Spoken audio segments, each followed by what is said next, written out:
Welcome to the 5150 style guitar methods. I'm Mutz Marsh, the Eddie Van Halen geek.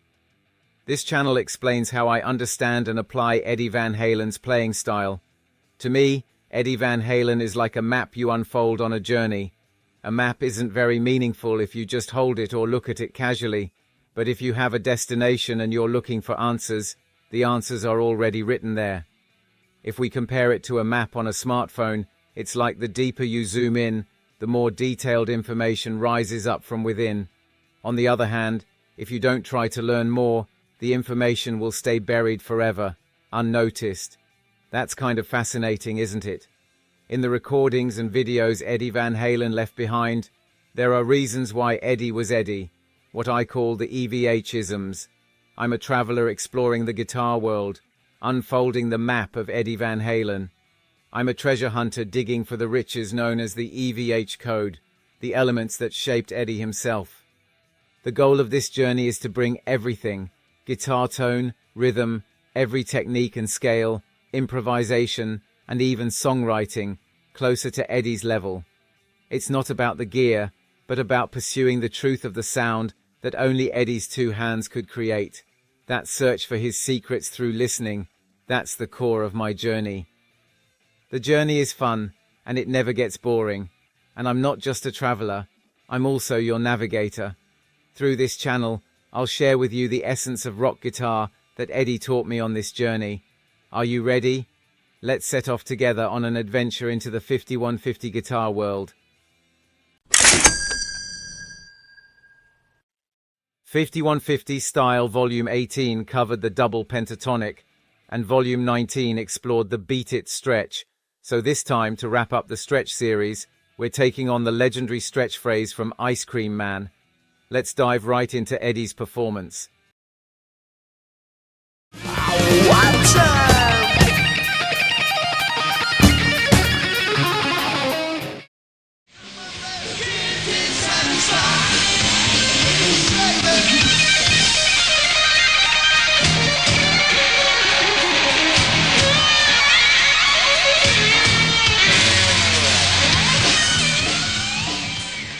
This is the Ice Cream Man stretch.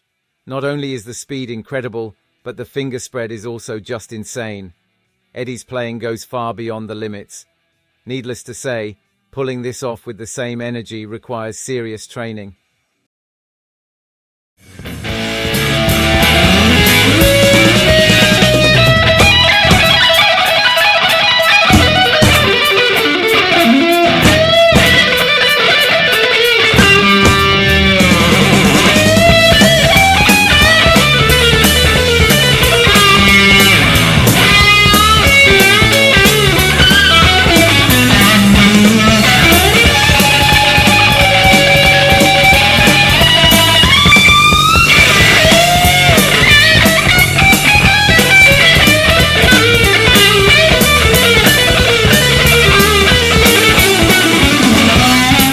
In my demo, I skipped some picking in the crucial descending stretch section, but I decided to go with it anyway, thinking, if it grooves, it works. The overall structure is similar to the studio version, but it's not a complete reproduction. For me, especially during the first and second string repetitions, I can't play this without using economy picking.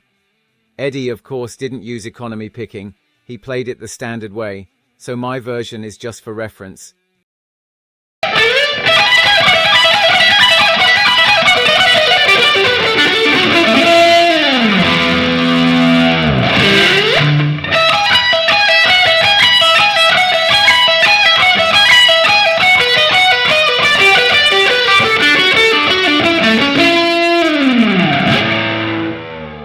Also, during the repeated part on the first and second strings, the F-sharp note can be played on the 14th fret of the first string, but Eddie doesn't do that. He plays the 19th fret of the second string with his pinky instead. I play that note with a downstroke, and also use a downstroke for the following 12th fret on the first string, which helps improve my accuracy. Once again, this part comes down to personal preference. If your hands are small, you might also switch to using your ring finger for notes like 16th fret. The key is, how flexibly can you adapt on the fly? That's the standard. Let's take a look at the scale structure. This diagram traces the Ice Cream Man stretch. There's no playing on the sixth string in the original, but if there were, this is what the form would naturally look like. If you've studied the double pentatonic and the beat it stretch, you probably don't need much explanation here. Just in case, let's go over the notes one by one. If you look only at the first string, you'll notice a structure that connects the notes E, G sharp, and B.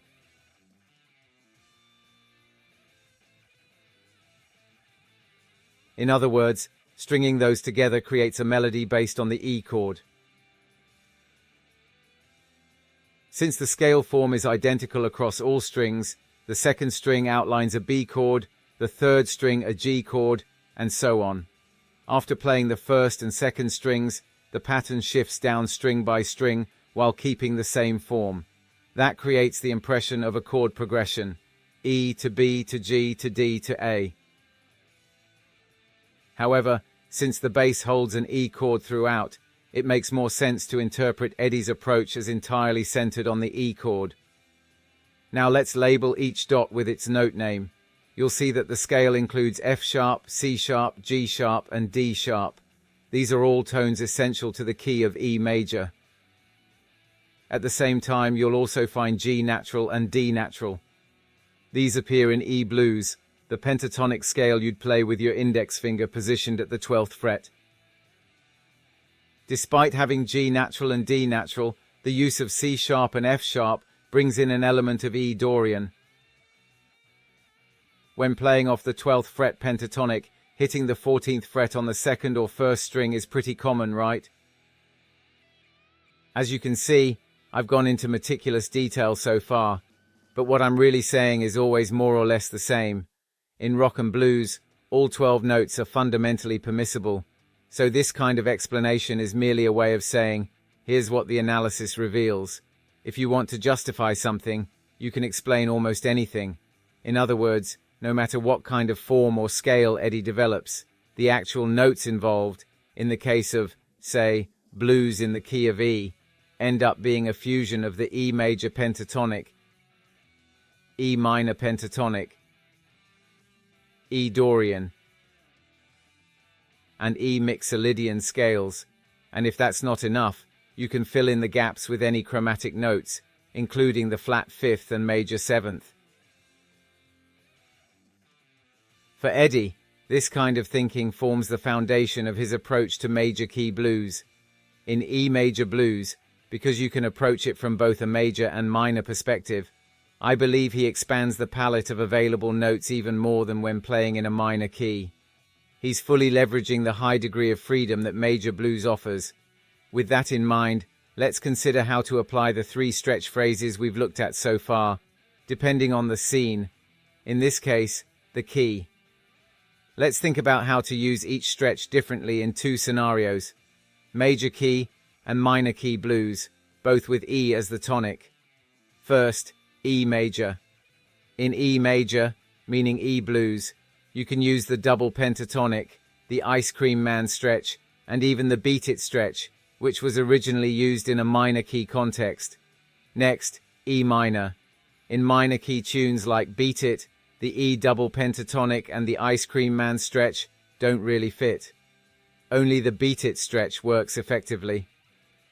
I can't offer a strict theoretical explanation for this, but once you try it out, I think you'll understand right away. It's just like how major pentatonic lines don't work in minor blues playing. It's the opposite side of the freedom of major blues I mentioned earlier. Actually, the scale used in the Ice Cream Man stretch is almost identical to the one used in the Beat It stretch, that is, the full bug scale. If the Beat It stretch is for minor keys, then the Ice Cream Man stretch is essentially its major key counterpart. The only difference is whether the middle finger is on the 15th fret or the 16th fret. At the core of all of Eddie's approaches is the blues. His methods are always rooted in blues concepts, and everything comes down to how he chooses to approach it from that foundation. These stretch phrases are just one example among many possible approaches. Yes, you can use all 12 notes, but it's important to select positions and scales with a clear awareness of the key and chord. The Ice Cream Man stretch melody also appears in the pre-debut version of Show Your Love. This track would later evolve into I'm the One on the debut album.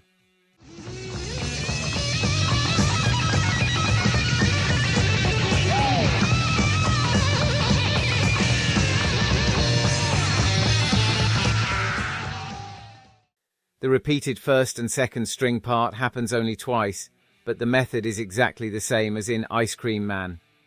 The first solo in I'm the One modulates from B to D, but in Show Your Love, it modulates from B to E. The Ice Cream Man stretch is used in that E section. Eddie was already doing this in his pre-debut live performances.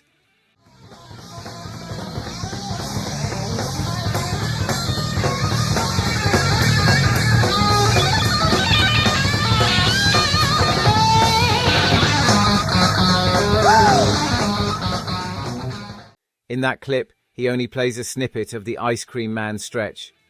But even pulling off just that small bit on the spot is seriously impressive. He plays it so effortlessly, as if it were nothing. That's what makes Eddie so amazing to me. Hearing performances like this, it's clear that even before his debut, Eddie had already solidified his own approach to guitar. Even without tapping, he would have been considered the best guitarist in the world.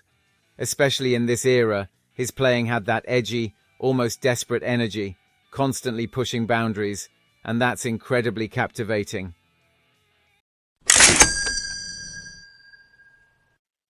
I borrowed only the scale form from Ice Cream Man and used it in a simpler sequence pattern for improvisation. The key, of course, is E major.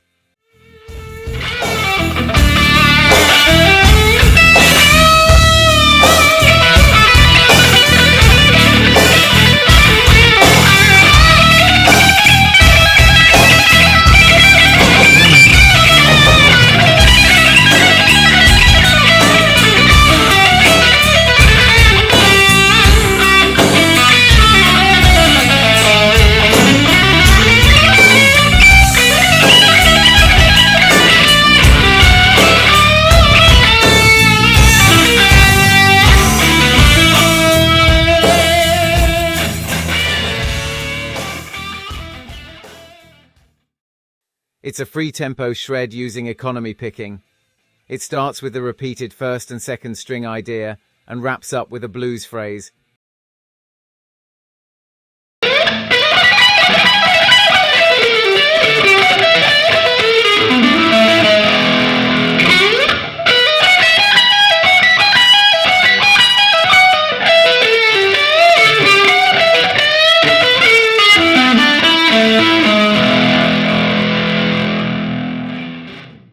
Economy picking is used heavily throughout.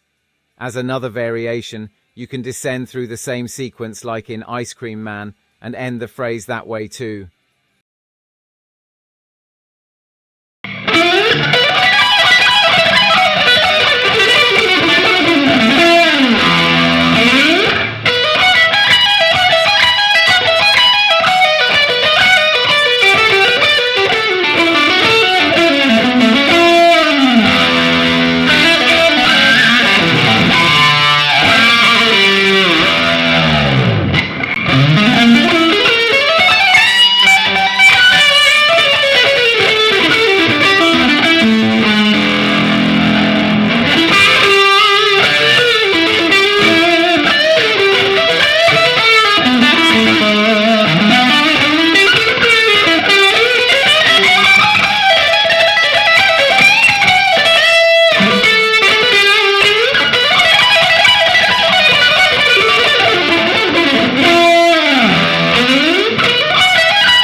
time, as the grand finale of the stretch series, I introduced the Ice Cream Man stretch.